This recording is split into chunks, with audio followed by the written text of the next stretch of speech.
అందరు లెక్క డ్యూటీకి పోయి టైం కాగానే ఇంటికి రావాల్సినోళ్ళు ఏడ లాపర్వా జరిగేనో ఏడ ఫాల్ట్ జరిగేనో ఇంతమంది పానాలు వాయే. ఏమని చెప్పాలే, సంగారెడ్డి జిల్లా పాషమైలారంలా ఓ కెమికల్ కంపెనీల పేలుడు జరిగి 13 మంది పానాలు పోయినాయి.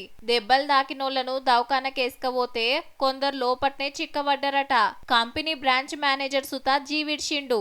పొద్దుగాల 9:30 గొట్టంగా బాంబు వేలినట్టే వేలే వరకు కార్మికులంతా ఎగిరి అంత దూరంలో పడ్డారట.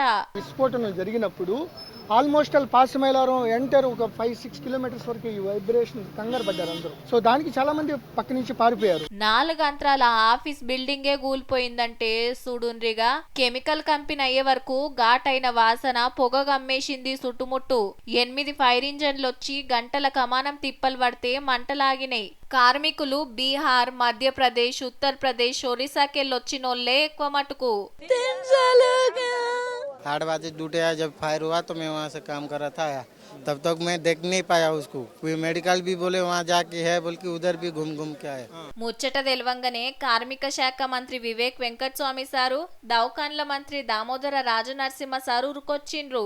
కంపెనీ కాడ పరిస్థితి తరుసుకొని దవాఖానకు పోయి దెబ్బలు దాకినోళ్లను మందలిచ్చిండ్రు. ఎంక్వైరీ చేసి నిజంగా నిర్లక్ష్యం ఎవరైతే ఉందో వానిపైన కఠినమైన చర్యలు తీసుకోవాలని చెప్పి కూడా చెప్పడం జరిగింది. బాడీస్ సరిగా ఐడెంటిఫై చేయలేకపోతున్నారు.